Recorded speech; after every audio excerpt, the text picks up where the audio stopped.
The scene is a barren desert at a valley with no plant. Such an amazing story of giving. Crystal clear water is on the way. Come, O seekers, no delay.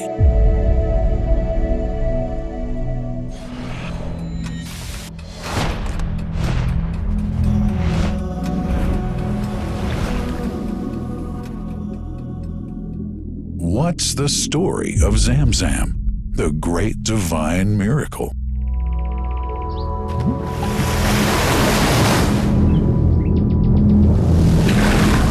It's the water of Zamzam. It's the blessed water.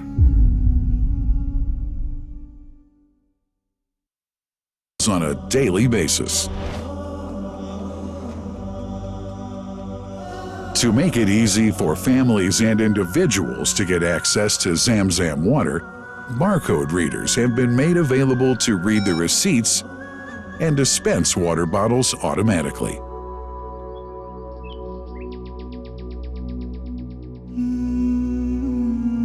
Last but not least, it's incumbent to highlight the role of the wise leadership of the kingdom represented in His Majesty the custodian of the two holy mosques, King Salman bin Abdulaziz, and his crown prince, who save no effort and always seek to make use of the latest technology in order to keep this blessed Zamzam water in its original unpolluted condition and make the water available to all Muslims worldwide.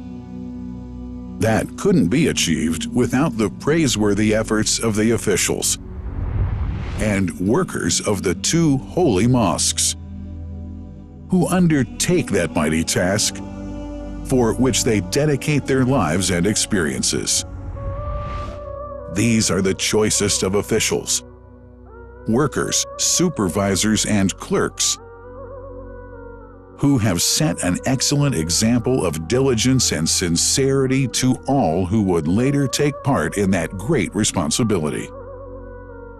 Finally, thanks are extended to the General President of the Affairs of the Grand Mosque and the Prophet's Mosque, Shaykh Abdurrahman bin Abdulaziz Al Sudais, and his Vice President, Sheikh Mohammed bin Nasar Al Kazim, for their unceasing supervision and management efforts. May Allah help them and make their efforts always successful.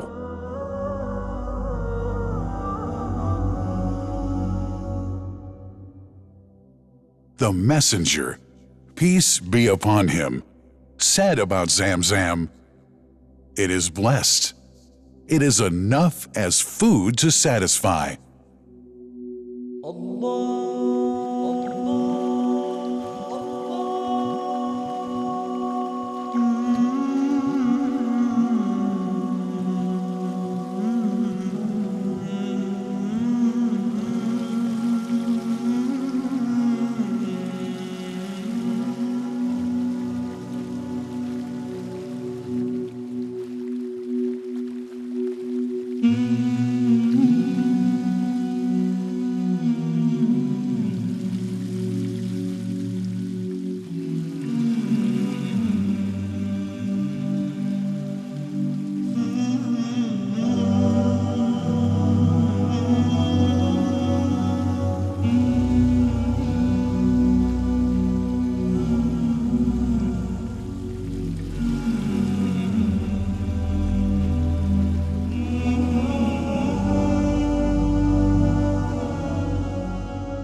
Assalamu alaikum wa rahmatullahi wa barakatuh. Welcome to everyone watching at home to today's Ask Eman show, where we're going to be here for the next hour, 45 minutes actually, as usual, brothers and sisters, for Ramadan, to take your questions and get them answered by our Shaykh today, inshallah. So I'll be your host for today, and joining us is Imam Wasim Kempson. Assalamu alaikum, Shaykh. How are you today? Wa alaikum salam wa rahmatullahi wa barakatuh. It's been a long time. Yeah, it's been a real week, mashallah. How's your Ramadan so far? Yeah, so far, mashallah, I'm enjoying it so much. Yeah, alhamdulillah. Alhamdulillah, Shaykh.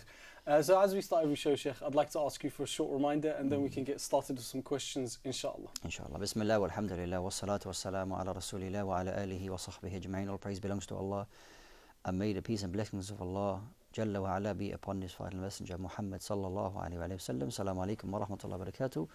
To the brothers and sisters and the viewers at home, I'll just start, inshallah ta'ala, with a very short hadith.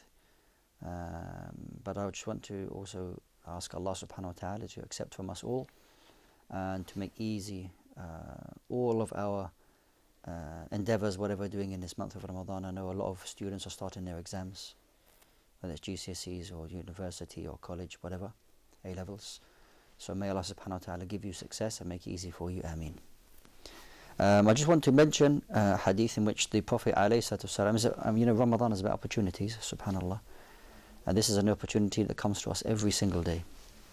The Prophet ﷺ said to us that at the time of fitr, or the time of breaking fast, that Allah Jalla wa Ala has servants who are freed from the hellfire.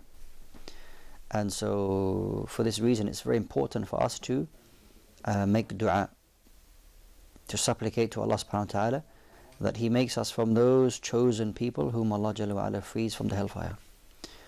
So it doesn't just start and end at that time. You have to ensure that the whole day itself and the whole month itself is something which you are dedicating to Allah Jalla wa Ala. So that every day when you make the dua, you're asking Allah subhanahu wa ta'ala. Remember, it's a dua that's not rejected. When you make dua, when you break your fast.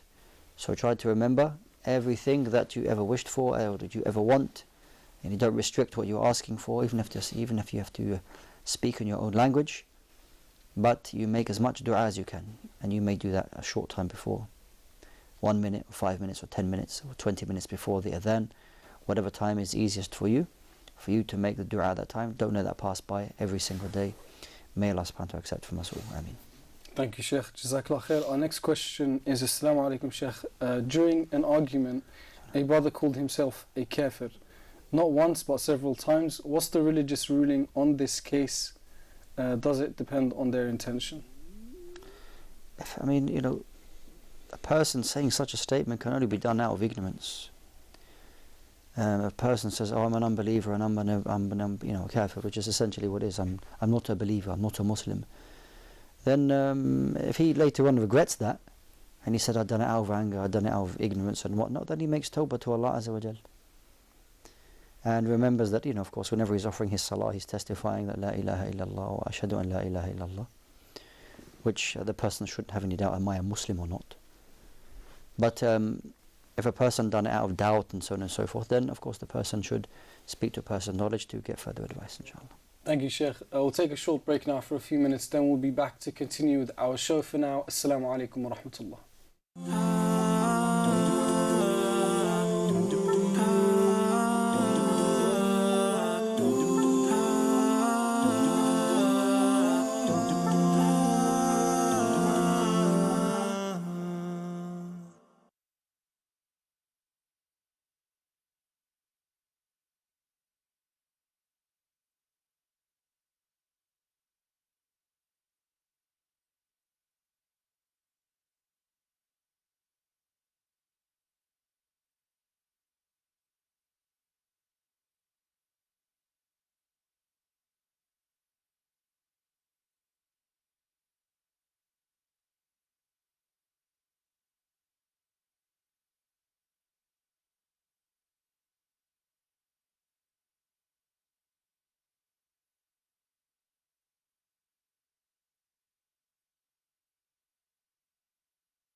Assalamu alaikum wa rahmatullahi wa barakatuh. Welcome back to today's Ask Eman show. We're going to be here for another 30 minutes, brothers and sisters, to take your questions. So if you have any, pick up the phone and dial 0203 515 0769. Otherwise, you can send us your questions to our WhatsApp number, email address, and if you're watching along on YouTube, you can send your question at the comment section, inshallah.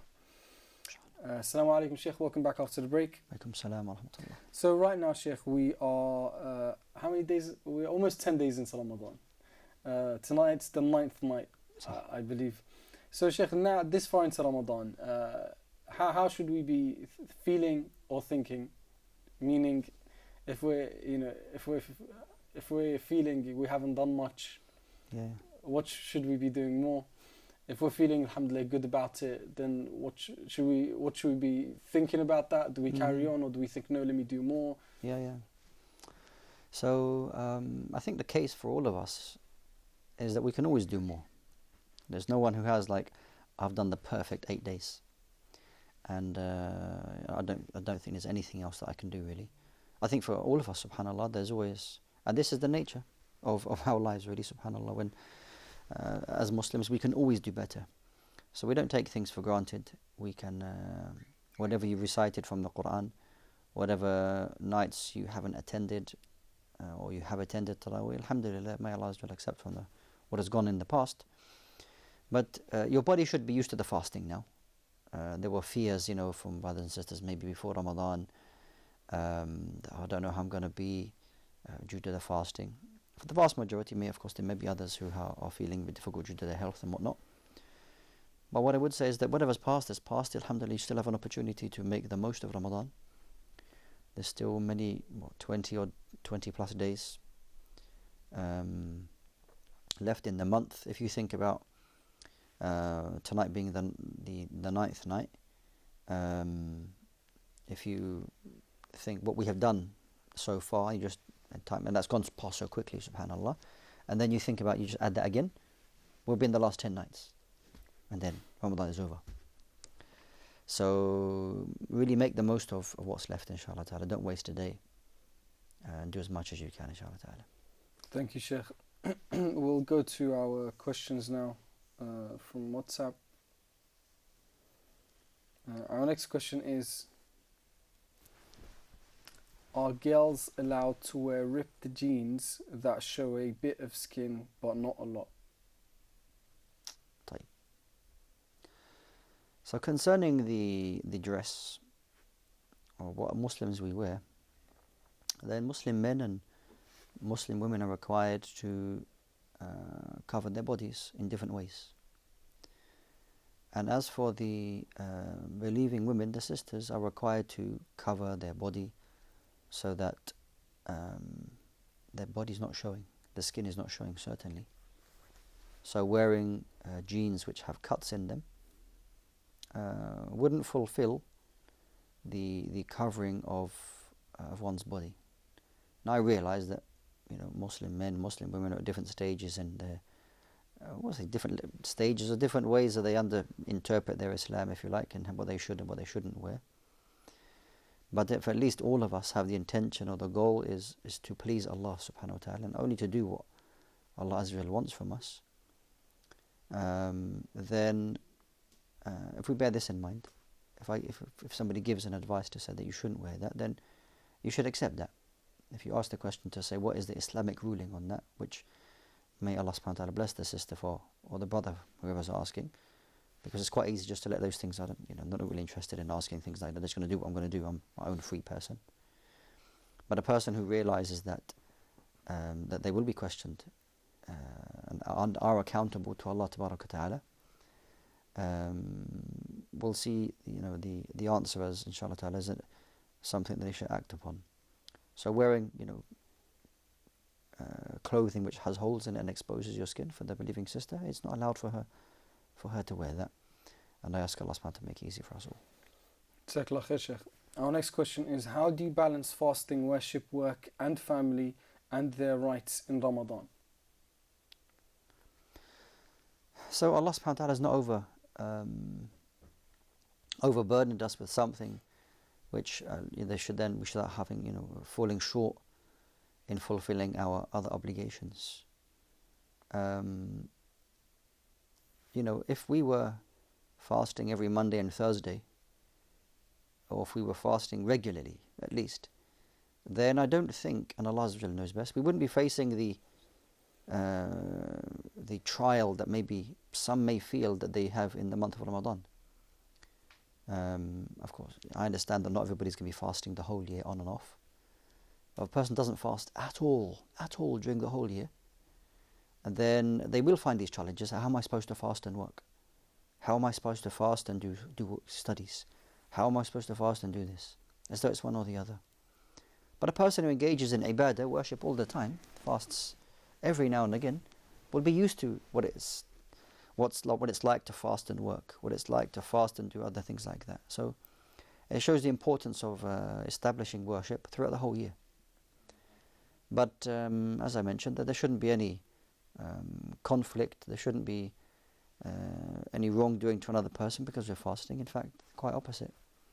We should be doing more for other people, and Allah subhanahu wa ta'ala is best. Thank you, Shaykh. Jazakallah khair. Our next question is, how can I get young children excited about Ramadan and Eid?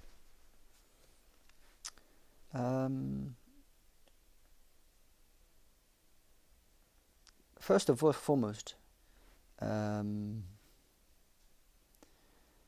worship shouldn't be something that we don't enjoy. We should enjoy it. We should feel happy when we're doing it. And I remember a brother, he was telling me a story. He said he said he's a young daughter. I don't know how old she was, 4 or 5 or 6 or something like this. And he said to her, "Are you fasting?" She said, "No, I'm not fasting. I'm not fasting." So he said, "Okay." Didn't say anything. And he kept saying it every day in Ramadan. And she would have her breakfast and he would say to her, "Are you fasting?" And she would say, No, I'm too small. Say, "Okay, no problem." Then he said one day, he said, "Are you fasting?" She said, "No." And then an hour later he goes, she said, "I want to fast." She said, an hour later after she'd eaten something, she said, "I want to fast from now." So he said, "Okay, Bismillah." And he said she fasted for about 2 hours. And then she wanted to eat something. And then he said, "This is what I found for them to enjoy. Even though it's for 2 hours, she doesn't have to fast at all. She can eat and drink as she wishes. But just a small reminder, just this is what I'm doing. Do you want to do it? No? Okay, no problem." But eventually that they will make the decision to want to do it themselves. And I think this is how we should do it. How to make our young children is let them realize this is what Ramadan is about, is fasting. And even if you don't stay away from food and drink, also our tongues, they fast. And you can explain them, you can fast. Meaning that you will only say good things. Only praise Allah subhanahu wa ta'ala. This is the way you participate in Ramadan. And this way they will enjoy it bi-idhnillah ta'ala. Jazakallah khair, Shaykh. Thank you for your answer. Thank you to everyone who's tuned in so far. We'll be back after a few minutes. For now, Assalamu alaikum wa rahmatullah.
Assalamu alaikum wa rahmatullahi wa barakatuh. Welcome back to everyone watching at home to the last part of today's Ask You Man show, where we're going to be here for another 20 minutes, inshallah.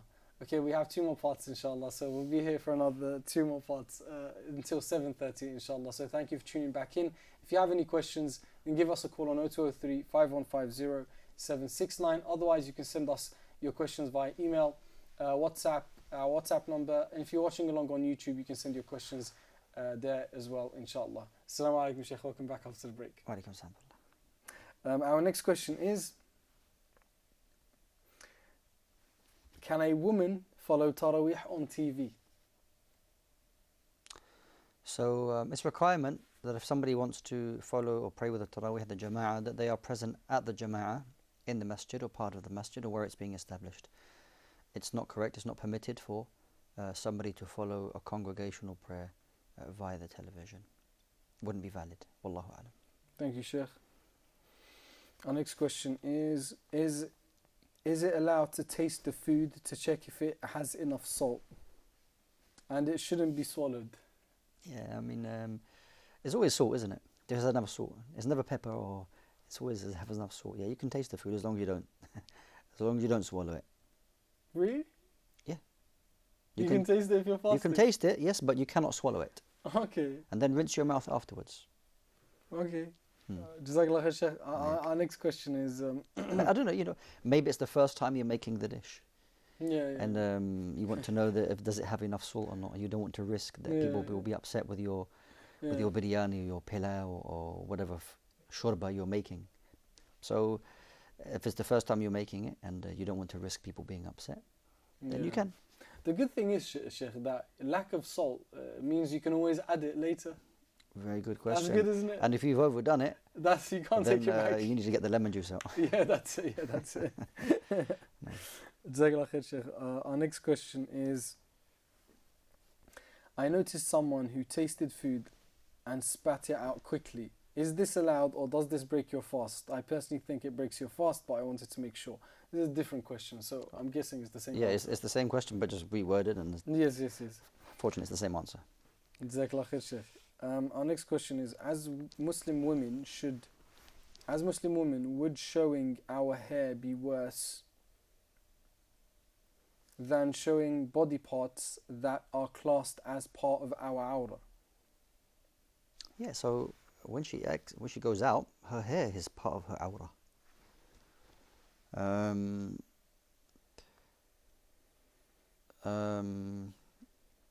When you used to get those, maybe that's not the best example. Yeah, okay. Sometimes you see those boards as you get more points on the outside, or with clothes you get the bullseye is like 100, and as you go out, it's bigger areas and you get less points and things like that. As the awrah is like, oh, this is more worse the awrah, and there's, of course, the ulama, they classify the awrah as the heavy part of the awrah, which is the private area, no doubt. And then other than that is not the same. But a Muslim woman is required to cover her hair when she leaves or in front of non-maharim men. She is required to cover her hair and all of her body parts except her hands and face. Wallahu ta'ala alam. Jazakallah khair, Shaykh. Our next question is, I have a question regarding zakat's liability. Is one eligible for zakat if one has an education debt of £20,000? How can I calculate my zakat liability? Okay, so if somebody has debts and somebody also has savings, the debt you have, they differ. This particular debt is a debt that is paid over a long period of time. So what you can do when your zakah is due is you can, whatever you would pay for that debt that is owing, whatever you pay in 1 year, whatever you pay back in 1 year, you can subtract that amount from your savings. Okay, so let's say I've got £10,000 savings and I've got this £20,000 debt, but within the year I pay back 1,000. I pay back £1,000 a year in that debt. You can minus that £1,000 from your £10,000 savings, so you pay the zakah on the 9,000. And that goes with all these long-term debts. Okay? Because these debts are fixed in the amounts that you're going to pay back monthly. Otherwise, you would find that a person, mashallah, has lots of savings, but they have taken out some form of loan and they're paying back maybe £250,000. They will never pay zakah because I'll minus at £250,000. That's my liability from the savings that I have, which is, of course, much less than that, so then I never pay zakah. So therefore, on this, these long-term debts, which are paid like this, you minus what you would pay in 1 year to the savings that you have, and you pay the zakah on the rest. Wallahu a'lam. Thank you, Shaykh. Our next question is, I have a crush on a guy. He is extremely religious, and may Allah forgive me for this. I messaged him and told him about my feelings, so he said it's haram because it may cause fitna, but I am ready for marriage, and he's not, as he's okay. She's ready for marriage, and he's not, as he's at university, but I want to get married to him. What should I do? See, the thing is with marriage, you need both people to agree.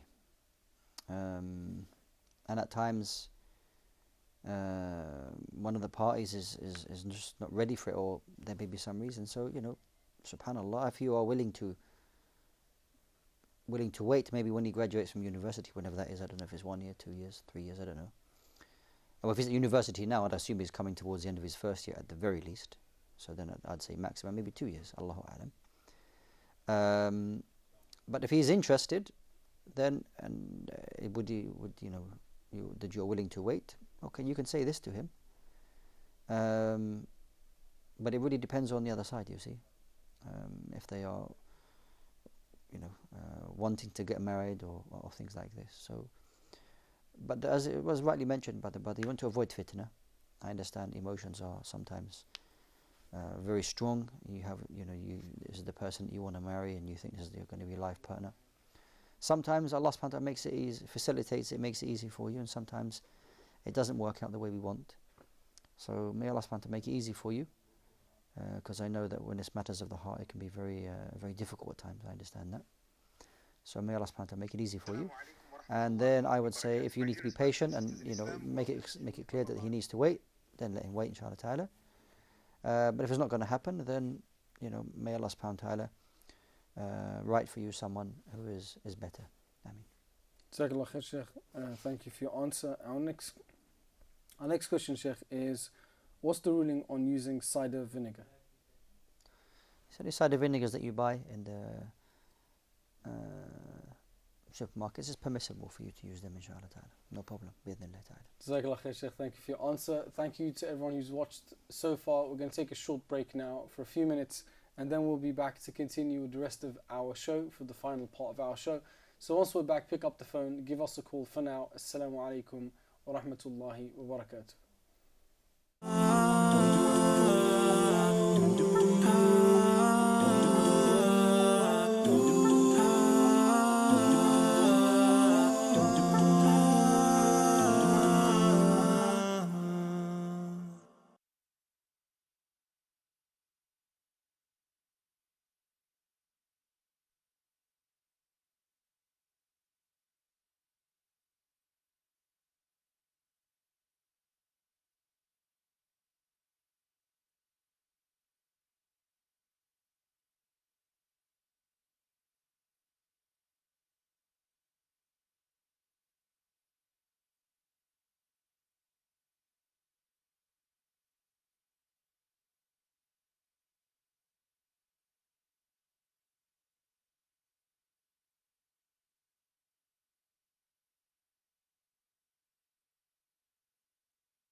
Assalamu alaikum wa rahmatullahi wa barakatuh. Welcome back to everyone watching at home to today's Ask Eman show. We're back for the last part of our show now for the last 10 minutes, inshallah. So if you have any questions, brothers and sisters, give us a call on 0203 515 0769. Otherwise, you can send us your questions to our WhatsApp number, email address, and if you're watching along on YouTube, you can leave your question at the comment section, inshallah. Assalamu alaikum, Shaykh. Welcome back after the break. Wa alaikum salam wa rahmatullahi wa barakatuh. So, Shaykh, I'd like to open this part of our show by asking you how can we get to know Allah better in the month of Ramadan?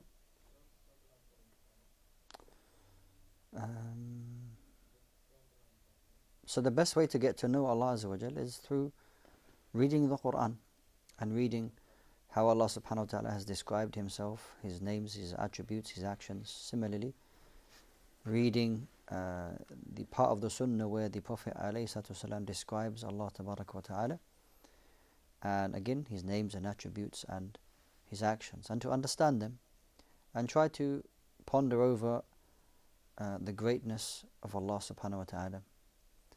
And Ramadan is a very special time in that we should have a greater connection with the Quran, and so then in turn have or increase our knowledge and our love and our hope and fear in Allah subhanahu wa ta'ala.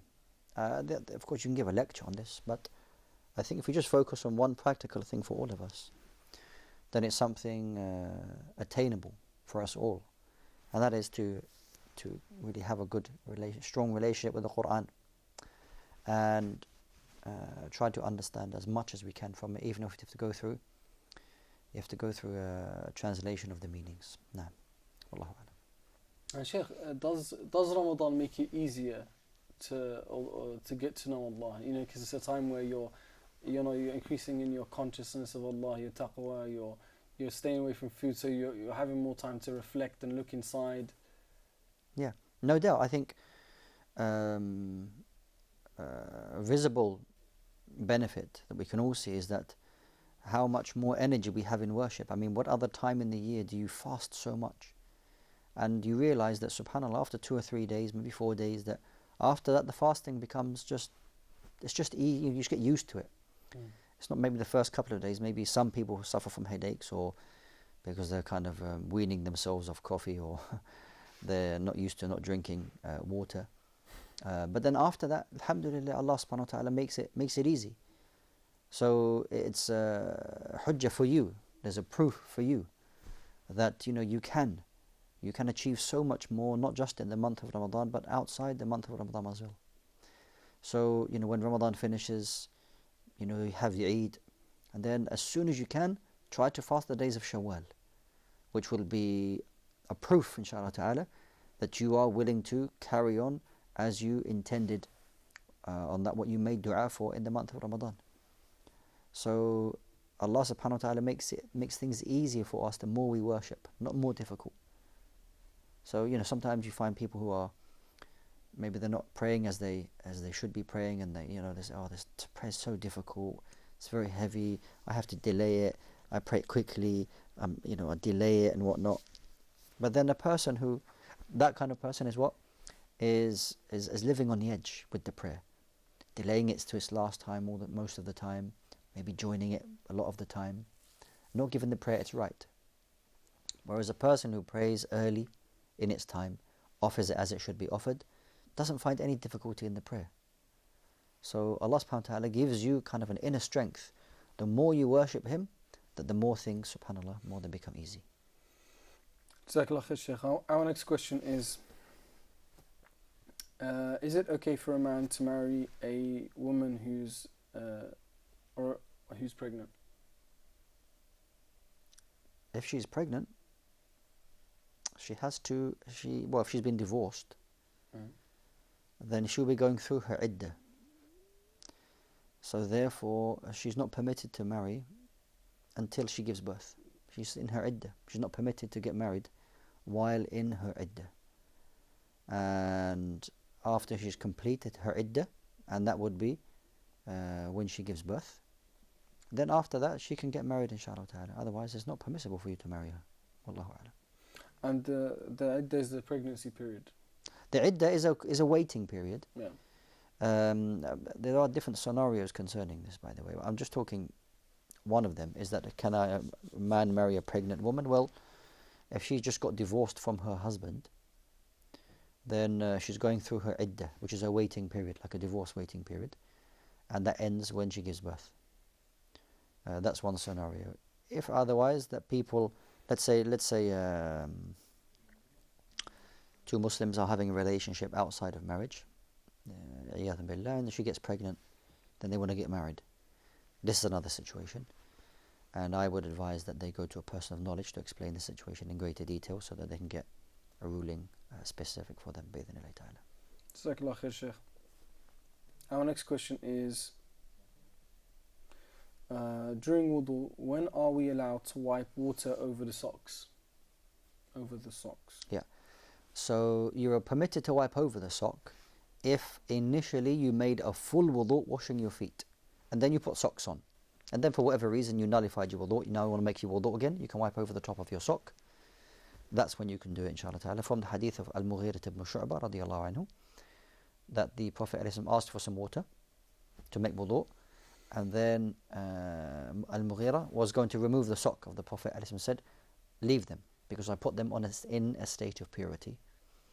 So that is the condition. As long as you made your full wudu by washing your feet, and then you put the socks on, then on after that, for the resident, you're a day and a night, 24 hours, and the traveller 3 days and 3 nights. You're allowed to wipe over them. Wallahu a'lam. Thank you, Shaykh. Now, Shaykh, how can we make the most out of our Taraweeh during Ramadan? So Tarawih is a good practice in that it encourages you to go to the masjid to perform, the congregation, praying Salat al-Isha, and then, there's further listening to the Quran, which is maybe something that maybe we don't do, maybe for the majority of the year. So you get to listen to the Quran, you get to pray with the Imam, and if you pray with the Imam hatta yansarif, until he leaves, then you get the reward of praying the whole night. So there's a great reward in doing that, inshallah ta'ala. So the brothers and sisters, if they can do that, it's a good thing for them to do, to pray in the month of Ramadan, praying Taraweeh. Wallahu a'lam. And now, Shaykh, you can pray Taraweeh in different ways. Like you can have a lot of food, and then you can go be like suffering and uncomfortable, or you can go a bit light. Maybe sometimes read a bit of Quran about what's going to come, in the Taraweeh. So from that sense, Shaykh, how can someone maximize on? So the time between Maghrib and Isha is an important time in that you plan the time correctly. Yeah. And an overeating at the time of Maghrib, yes, can leave you feeling bloated, leaving you full, and then you want to rest, and then maybe not go to Taraweeh. So I would eat not too heavily at the time of Maghrib. Mm-hmm. Pray Taraweeh. When you come back, then you can eat, inshallah ta'ala, as you like, bi-idhnillah. Wallahu a'lam. Thank you, Shaykh. That brings us to the end of our show. Thank you for joining us today, Shaykh Wasim. Barakallahu feek. Thank you to everyone who's tuned in today. We'll be back tomorrow at the same time. For now, assalamu alaikum wa rahmatullah.